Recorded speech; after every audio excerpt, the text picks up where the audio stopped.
All right, everybody, welcome back to Three in the Key, brought to you by FINDBET. Me and one of the coolest dudes in sports journalism break down the NBA from matchups to social media shade to fashion. I'm Daniel Tran, and joining me is Henry Curry, aka Henny Curry, in Southern California. Dude, I just spent the last 4 hours watching the Snyder Cut of Justice League. Have you checked that out yet, dude? See, my sister told me that the Justice League series are usually not that good, so I didn't give it a try yet. But do you recommend? I mean, it's 4 hours, I'll say that. But if you're willing to wait it all out, it's actually pretty good. So It's because I lost hope after Superman and Batman, the latest one. So oh, after that one, we forgot about that. We forget about all that. I But yeah, if you get a chance, I mean, Superman, Batman, Justice League, I would highly recommend it. But yeah, let's get to the date. It's actually a huge day today. Today we're talking about the player swapping, draft pick swapping, veteran stealing, wheel and dealing, young core breaking, all-star taking, time of the year. And man, I'm having a tough time holding down these NBA trade deadline takes. Woo! Another edition of one of the most exciting times of the season went down today. And Henry, there are some big changes in the league landscape we have to talk about. So let's talk about breaking things down between winners and losers of the trade deadline. For me, the first winner I have by far, the Chicago Bulls. I mean, they turned Wendell Carter Jr., Otto Porter, and draft picks into an all-star, Nikola Vucevic, and out Farouk Amino from the Magic. I mean, essentially, they traded two bench players for a stud big man that they need. And then they flipped Chandler Hutchinson, Daniel Gafford to Mo Wagner and Troy Brown, and then switched Mo Wagner out for Daniel Tyus, your boy in Boston, who became expendable after Robert Williams, a.k.a. the Time Lord, is playing good basketball. So, Tyus is still a productive NBA player. He's a really solid big guy who can work the pick and roll and occasionally space the floor. So they're sitting in 10th right now, right at where the cutoff is for the play-in tournament. Henry, do you think that the Bulls can make a push for that guaranteed playoff spot? at this point, see, okay, so from the fourth to I believe the 11th seed, or I think the 10th seed, it's only 2 games apart. Right. So at this point, I feel like it's like a weekly thing where the landscape of the East is going to be ever changing. But in terms of the Bulls, I do see them making that playoff push, especially now because I have Nikola Vucevic, and I do believe they got the right piece to complement Zach Levine. So if there's a team to surprise us to make the playoffs this season, especially this late into the season, being contenders for that playoff push, I think the Bulls can finally get to that point again. Do you think the duo of Zach Levine and Nikola Vucevic is enough for the Bulls to contend in the playoffs, or do you think they're one piece away from not being first round exits? I think they're definitely not going to be a first round exit. I think Vucevic has been very low key the last couple of years, but we're talking about one of the most skilled big men in all the NBA, Yeah. and I think that he and Zach Levine will create this great environment for them to kind of grow together and perform well together. But the only question is how far can they really take it? I think it's not enough to really be contending with the Nets or the Bucks or Oh, any of no, those. no, no, no. That's We're another not talking about that. conversation. Yeah, we're No. not talking about that. I mean, there may be a second round exit right now, so in my opinion. But Mhm. for once in the Bulls, like last couple of years, the fans actually have something to get excited for now. They're no longer under Gar packs. They can get excited about a season where they don't feel like they have a wasted year. And I think that's the most important thing right now. So, I mean, when you heard about these trades that the Bulls were making, what was your first impression? Finally, finally, I'm not a Bulls fan, and I was happy for them because I think it's been too long that the Bulls have been out of the playoffs ever since, just after the Derrick Rose and Jimmy Butler era. They've been trying to find their stride. I questioned Zach Levine at first. I was like, can he carry this team to the playoffs? He's one of my favorite players now, averaging over 28 points a game, and I think he's become not only an efficient scorer but an efficient leader in the clutch. So adding Vucevic to that, and you have Kobe White who's still developing, who I think has a lot of promise as well. I think the Bulls, they have a lot of promise, at least for the next. I want to see what they can do in the next 2 to 3 years with this core now. But in terms of this year specifically, I'm excited to see the Bulls back in the playoffs, especially because it's not guaranteed. You know how the East is. The East, right? At least this year, it's super interchangeable between so many seedings. But that's one team that I do want to see in the playoffs. Now, I know you're not a Bulls fan, but is that a team you would like to see again in the playoffs this year, or do you think can you wait that out as just a general NBA fan? I mean, no, this year would be.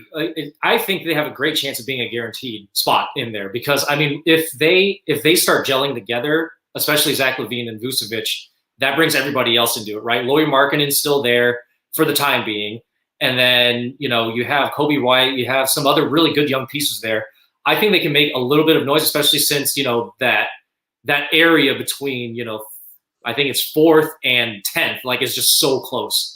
And I think if they make a pretty decent run at it, if they go against the fifth seed as the fourth seed, or the fifth seed against the fourth seed, I think they have a great chance of making it to the second round. But if you're asking me if they can beat those top three teams, I don't think so. No, no, They're gonna have to wait until next year really to get maybe a third star in order to really be contenders.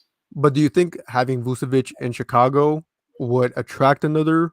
I would say another All Star caliber player, or do you think he's not that type of the Bulls still don't hold that type of attractiveness for that type of stuff? So for me, I think Vucevic's skill set gets overlooked a lot. I don't know if that's the case with NBA players when they go against him, because I mean he puts up like an easy 20, 10, and 5 sometimes, and you're just like, where the hell did that come from?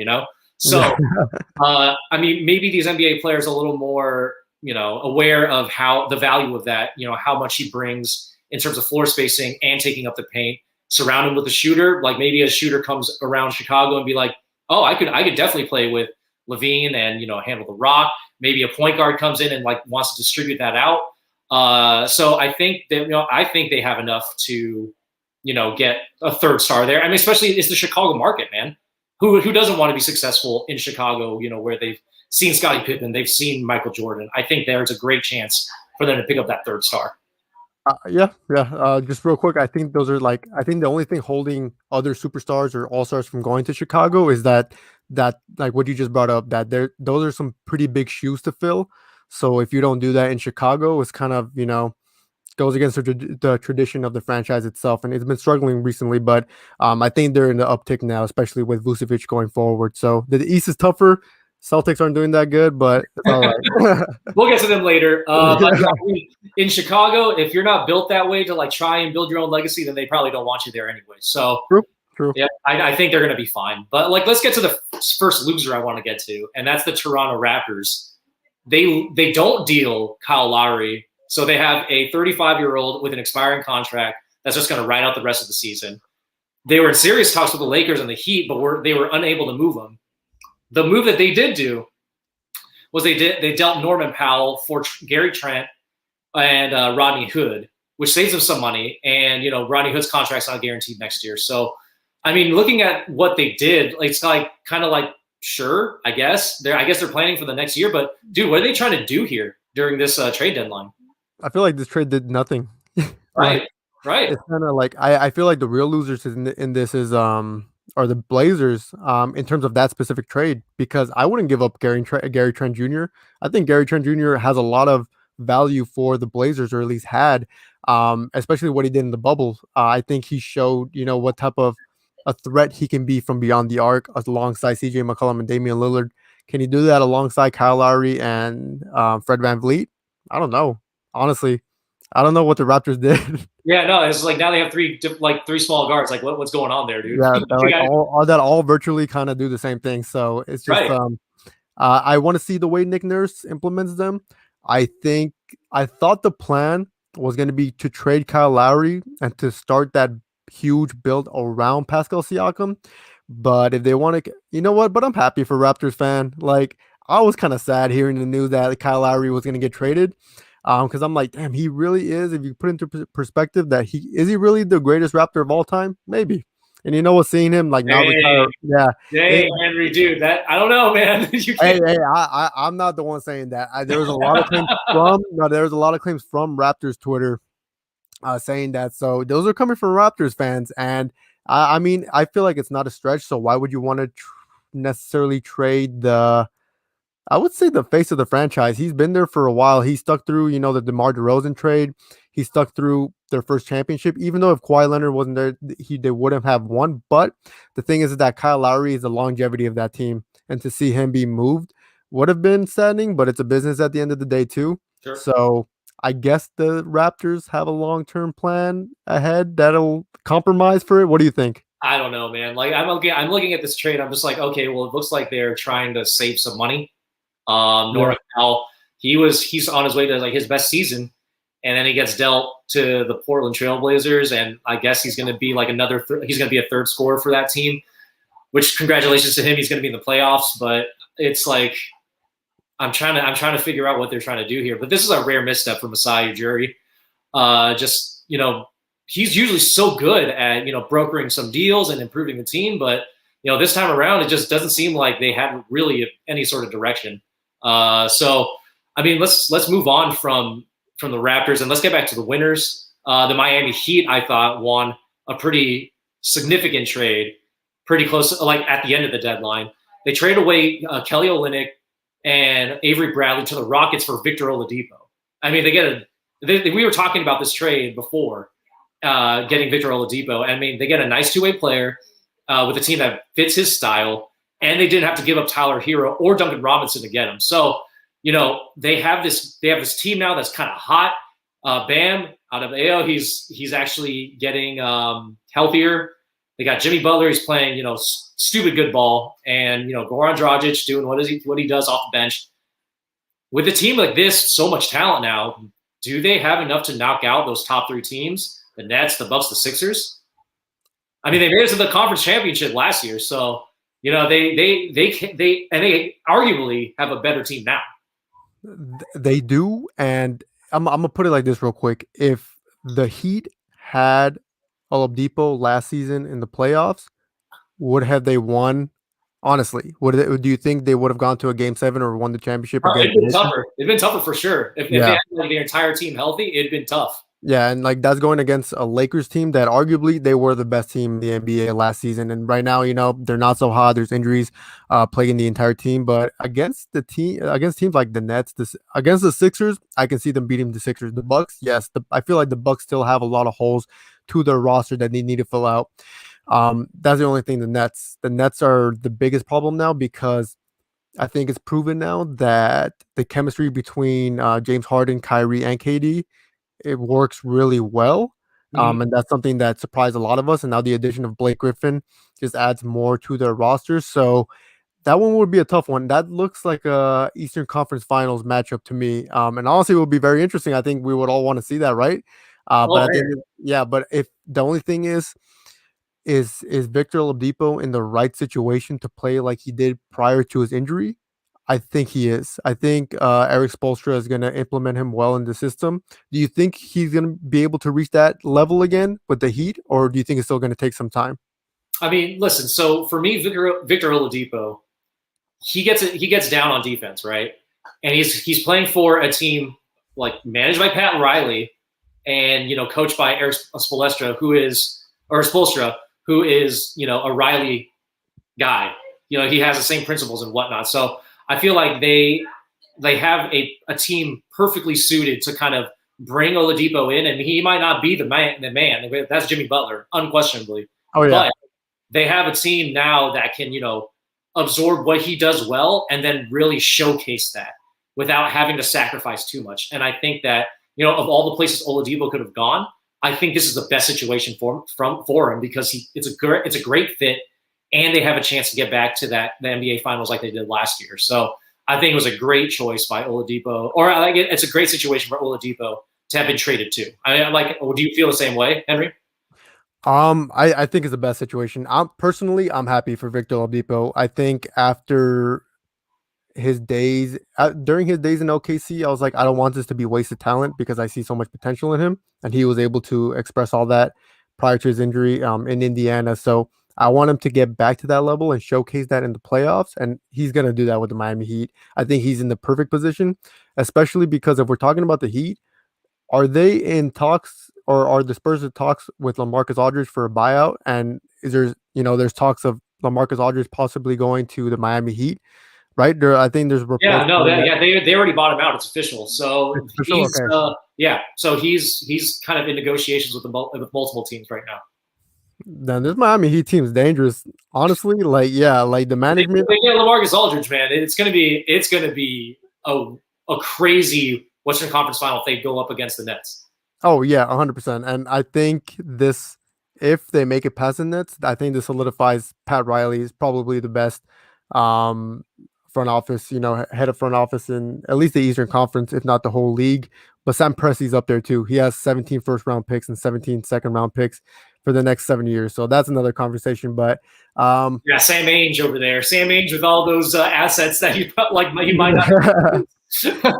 but it's just like, but then looking at Pat Riley, I'm like, I wish Danny Ainge can do the same, but oh well. Well, I mean, let's talk about Danny Ainge a little bit, all right? So, in the losers column, I have the Celtics, man, and it hurt me. It hurt me because I know it hurt you. They got Fournier, who, at shooting, got 2 second rounders for him. That's a great move. I like that move for them. Got a third scorer, but they got rid of Daniel. They got rid of Daniel Tice's contract, which I guess they kind of wanted to do because it was expiring. So, why not move him? But I mean, they missed out on getting Aaron Gordon, and they might miss out on buyouts like LaMarcus Aldridge and Andre Drummond. I'm not hearing a lot in terms of their prospects in that regard. So, I mean, if I were a Celtics fan and I was expecting something big to happen, I would have been disappointed. But, dude, how do you feel about the Celtics trade deadline? You know what's funny? I'm disappointed, but not surprised. It's just like when you look at the Celtics right now, they're below 500. They're the 8th seed in the East. So, and then having the talent that they have, it just kind of it puts Danny Ainge against a wall that I feel like he hasn't been in a while. And it's just in a management perspective, I knew we weren't going to get Aaron Gordon. He's on the Nuggets now, and we're going to get to that. But getting Evan Fournier, it's just he's averaging 19.7 points per game, which is good. We do need another scorer, and I think this will put Marcus Smart back in his 6-man role. But it's just like, was that the piece we needed? No, we got rid of Daniel Tice, which is good. You always hear me talking about I don't like Daniel Tice. But in all fairness, he is a solid big man. I feel like he's going to help any team that he goes with. But it's just like, if our best big man is going to be Robert Williams and his backup is going to be Tristan Thompson, we got to do better than that. And we could have done better than that, but I'm not Danny Ainge. I can't pick up the phone and be like, call up LaMarcus Aldridge or Andre Drummond. I wish I can, but at the end of the day, the Celtics are just in scramble mode, and I've accepted many realities right now, especially because I'm looking at their standings right now. And like I said, 8th in the East, 21 and 23. They lost. I mean, they're 4 of their last 10. This is unfamiliar territory, so I'm waiting on the offseason. I was not. Yeah, we'll see what happens. I was not expecting much, but at least in your perspective, I know you're a Laker fan, but just seeing the moves that the Celtics did, what do you think they could have done better before I would have made a bigger play for Aaron Gordon, that's for sure. Dude, if you guys got Aaron Gordon, that guy would have turned a lot around for the franchise. But it's weird. It was weird with the direction that Danny Ainge kind of took it. Getting rid of Tyus contract, even though he's still pretty solid backup. That could have helped a lot in the playoffs if you guys were actually planning to go to the playoffs. I mean, I don't know whether the message within the organization has changed or not, but you're the Celtics. You have to play for that championship. You have to try your best to go for that championship. So it was kind of weird. I'm not gonna lie, to see the Celtics kind of just crap the bed. It's just not very. It was. I'm used to Danny Ainge not doing anything with his assets, but I mean, this was kind of a new level of what the hell, man? What are you doing? Wait. Be honest. Was it weird, or did you enjoy it also? I mean, I'm not. Okay, I enjoyed it, but I as a Laker fan, we're gonna go over this in a couple of sessions down. So, I mean, with our franchises, there's a certain expectation of trying. Yeah. The Celtics, they didn't really make that effort, and the Lakers, we'll get to them later. But let's move on. Let's get down to them. But before we get down to them, let's get to another winner. I want to go with Denver, man. Now They were intriguing. They were intriguing in the Western Conference before, but I mean, now that they got Aaron Gordon and JaVale McGee, but like they might have been the Western Conference team that improved the most during this trade deadline. I mean, they lose Gary Harris, sure, and RJ Hampton. But they get veteran defensive players who could just fly down the court and play defense and, just affect the ball and affect the game in different aspects. And I love these moves that the Denver Nuggets made. And, they're currently, I believe, in 5th in the Western Conference. But, there's not a lot of games that's separating them from the second spot. And I do think that they can make it to that second spot with the pieces they have now. I think so, but one of the things I'm factoring in when I'm looking at the teams that are in front of them are the Lakers, Clippers, Suns, and Jazz. We all know that the Western Conference is a lot stronger than the Eastern Conference, so it's just trying to get past those teams. Even though the Lakers have an injured LeBron and AD, that's a factor where I think those two spots can swap, and you guys can be the 5th seed going into the playoffs, if not maybe the 7th seed. But we'll see how that plays out. We'll see how it plays out. Yeah, yeah, we'll see how all that plays out. It's gonna be interesting, but it's just looking at their lineup now. It's like, is Aaron Gordon the right piece? And I'm like, I think so. If you look at their style of play, especially the way Jokic facilitates and makes Jamal Murray a better scorer, I feel like he's going to facilitate well for Aaron Gordon as well. Aaron Gordon is only averaging 14.7 points per game, but I think that amount of scoring is perfect enough for this Nuggets team, especially because the offense and the defense centers around, or it revolves around, Nikola Jokic. He leads the Nuggets in every single statistical category. Yeah, you saw that, right? You saw that. Oh, yeah. So just when you factor all that in, Nikola Jokic is a type of player to make other all-star caliber players better. I don't think they had that in Orlando. Nikola Vucevic, yeah, he's great. He's a great big man, solid big man, but I don't think he's the type to necessarily make his teammates better around him. And I think Nikola Jokic has that factor, and that's going to only help Aaron Gordon. Plus, now being coached under Mike Malone and with having all that playoff experience, I think Aaron Gordon is going into the right role. Does this scare you as a Laker fan? Oh, it totally scares me. But like, I'm just a worrywart, when it comes to the Lakers. So I mean, I'm looking at this team in Denver now, and they have some ballers out there now. They have Jokic, they have Jamal Murray. If he ever gets back to that bubble scoring, it's dangerous. I think he is in the playoffs. Yeah, I think he is. And then Aaron Gordon, he is he's talented enough to go off whenever, and he provides defense and other skill sets that he can bring.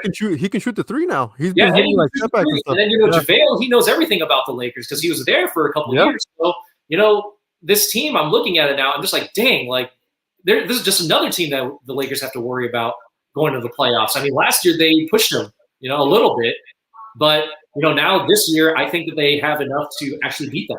It's kind of crazy. It really depend on the health of LeBron and AD, but yeah. Looking at this team now, it's scary. It's scary to me, and there's no lying about that. I'm just gonna say it straight up. Yeah. If we're talking about Los Angeles, let's talk about them, or let's talk about them and the Clippers, because I have them both as losers during this trade deadline. I mean, the Clippers, they made this very kind of shruggy trade. I call them a shruggy because it's like you're just like this at the end of it. Like, what the hell was the point of that? They gave up Lou Williams for Rajon Rondo. I mean, not only did they give up Lou Williams, but they gave up draft picks and cash for Rondo, who's playing in Atlanta and not doing really well. He's playing like preseason Rondo. It's not even regular season Rondo. He's playing preseason Rondo.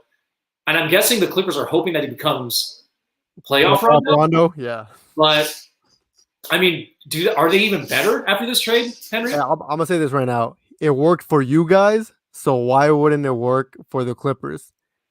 Well, that's the thing. It's like with Rondo, he and LeBron kind of play together, off together, right?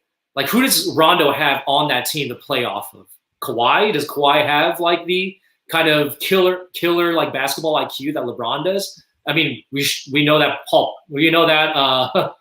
Paul George doesn't have it, so it's like, Yeah. you know, I think Kawhi, when it comes to basketball IQ, I think Kawhi is really up there. I mean, something up that there with LeBron James though.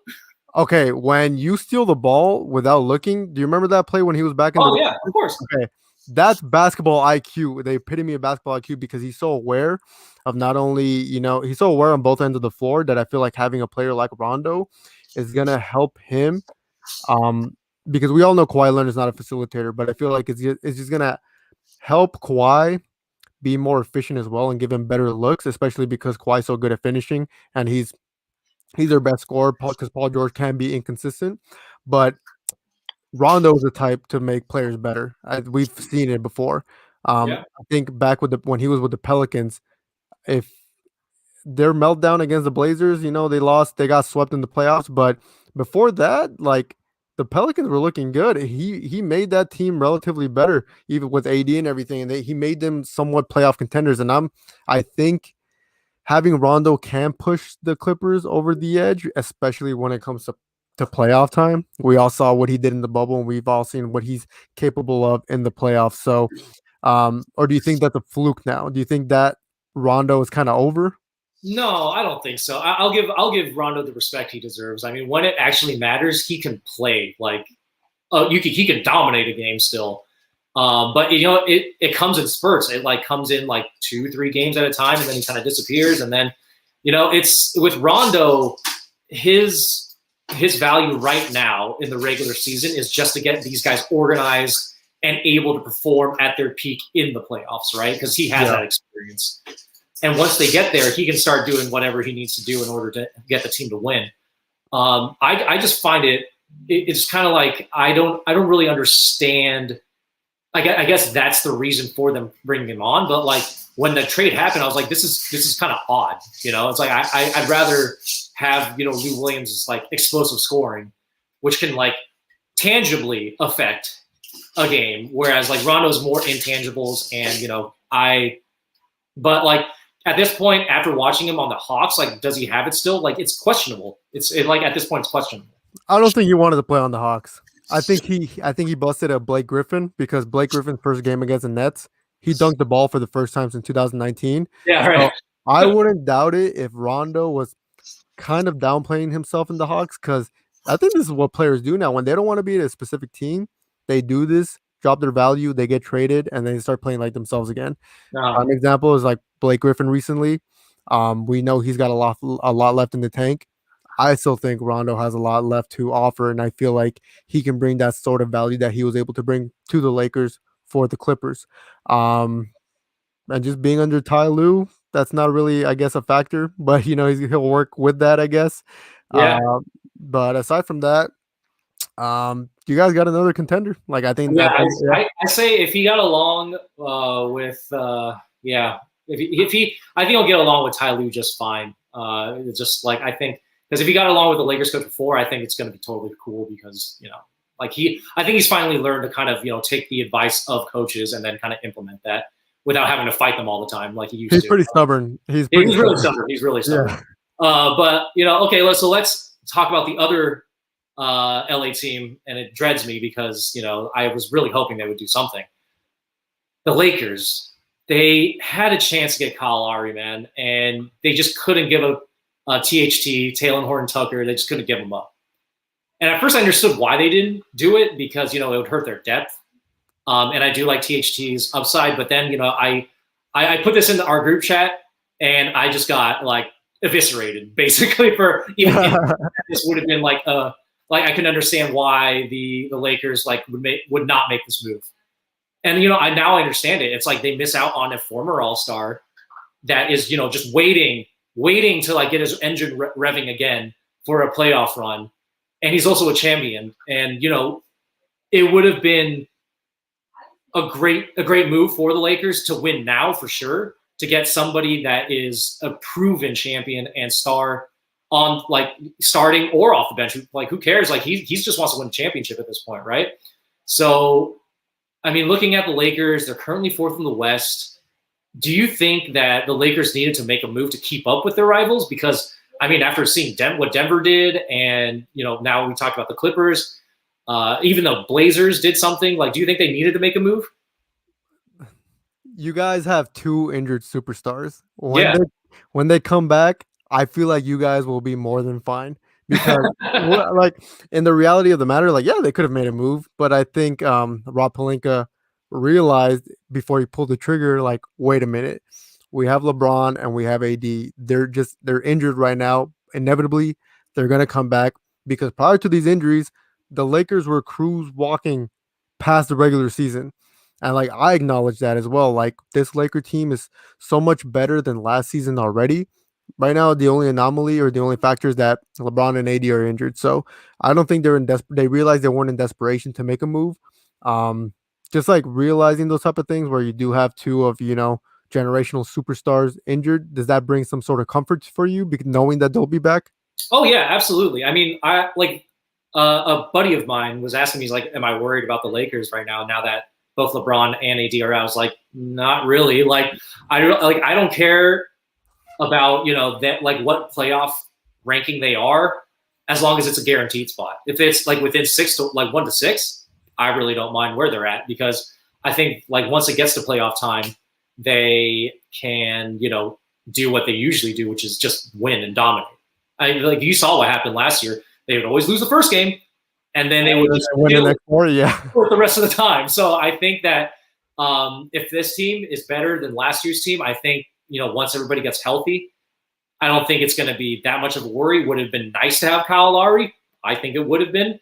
But and the way that he's 35 years old. Like if it was 4 years earlier or 3 years ago, I feel like, not trying to speak for Lakers fans, but it would be more of a smart move. But just considering the age, yeah, you feel like at this point in time, his career is winding down. So just getting a player like him, he would be a rental, though. Yeah. So, I mean, we don't know if he's going to be a rental. Maybe he gets like a veteran, like maybe we get him at a veteran discount next year or something like that. But I don't know. Like it would have been great to just see Kyle Lowry, contending for another championship because that guy is so damn competitive. Oh yeah, he hates practice, but he's just so damn competitive. And I would have loved to see that kind of fire with the Laker team. But if it didn't happen, it didn't happen. I'm not super worried about it. Just it would have been nice. Like, but that's just me speaking from like a first world problem kind of status. It's like we didn't need to make a move, but it would have been good.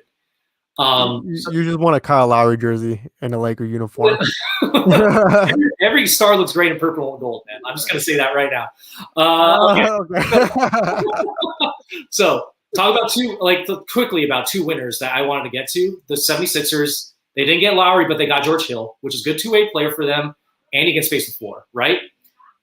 But then now we have the Magic, who I think are huge winners, even though they got rid of all their stars. But that's because I feel like they got all the stars that they're winners. They still have Terrence Ross, who's a $12 million cap hit next year, but he will be the only one that is 30 years old or more, making more than $10 million.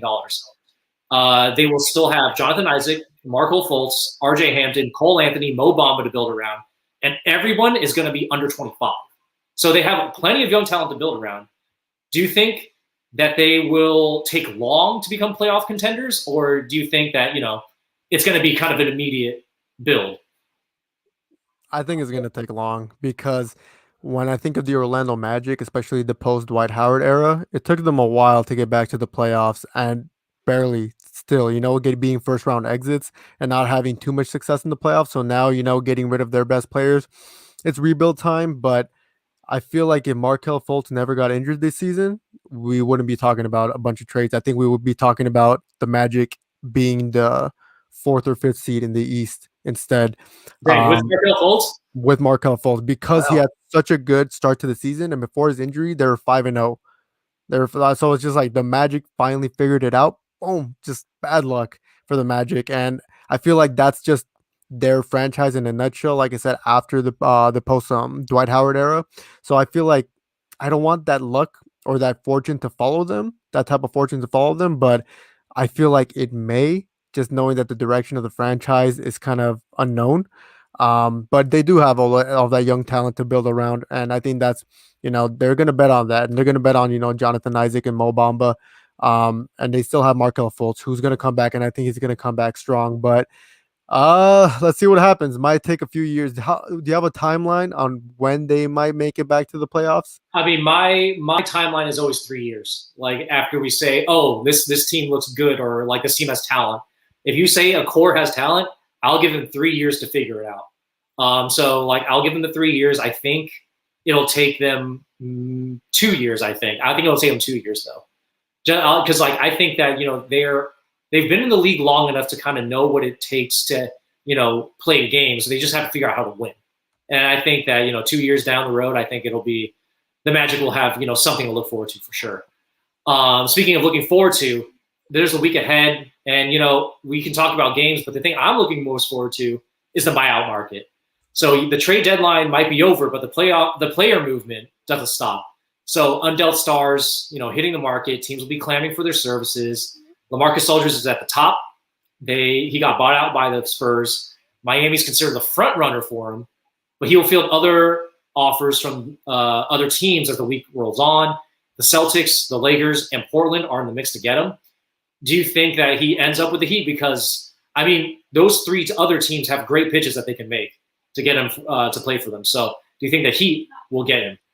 There's also a chance he may end up in Portland, and that's where I want him to go, just because I want him to go back and fulfill his destiny over there. But the front runners are obviously the Miami Heat, and I think it's going to happen. Knowing Pat Riley, and he is the godfather. He can sell the crap out of that team. Yeah, he is the godfather of basketball, and just seeing previous interviews with other players talking about how Pat Riley sits them down in their meetings and how he literally, I forgot which player it was, but he just threw a bunch of championship rings on the table, and that was his pitch. And I'm like, it's not a bad pitch, like especially if you want to attract all-star caliber players. Pat Riley's that type of guy. So who wouldn't want to go to Miami right now, especially knowing that they made the NBA Finals last season? They're in the best position to probably do that again, especially if they acquire LaMarcus Aldridge. What about you? What do you think? I think he ends up with Miami. The pitch is too strong to end up anywhere else. It's like, dude, like you have young talent, but they have all-star talent, young but all-star talent, and they can make a push for that finals. They can push the Nets, and if you want to be one of those renegades that doesn't go to the Nets and then topples them, I don't know. I think LaMarcus, he might want that challenge. He might want that challenge to change any sort of like narrative that he's kind of gotten while with the Spurs. So I think that he has a chance. Like the best chance to get him is Miami. I don't know if any other team can make a better pitch than them. Yeah. But when it comes to Andre Drummond, though, he was bought out by Cleveland. The Lakers are considered the favorites to land him, but the Celtics and Nets are also in the mix. Who has the best chance of getting him within the buyout period? I think the Nets, because so sad. Yeah, and that's so sad to say. I'm like, how much freaking cap space do they have? Like, Jesus. Well, at this point, they can just use the veteran minimum to sign him. And you know what? And I think that works best for them because we all know that Andre Drummond at this point would take that. Because he wants to win a championship so bad. And if I were like between the Celtics and the Nets, I think I'd go with the Nets at least this season. Yeah. Because the Celtics don't have a lot to pitch this season, unfortunately, but the Lakers do have a lot to pitch, and we all know that. I think the front office, they're a huge market, probably the biggest market, obviously next to the Knicks. The Knicks are a big market as well, but they're out of the picture in this. So between those three, I think the Lakers and the Nets, with the Nets being the front runners in that, unfortunately. So you got a New York hat on again, so I feel like that's going to be some bad juju for you guys. Listen, man. The guy dated a Disney Channel star. He's all about Hollywood. I think he makes it to LA. Like that's going to be my prediction. Okay. So do you think it will be more of a location preference for him? I mean, let's see. I mean, we got Brooklyn. We got LA, right? Does he want does he want the grit and grind of Brooklyn? Like that's basically what the pitch is going to be.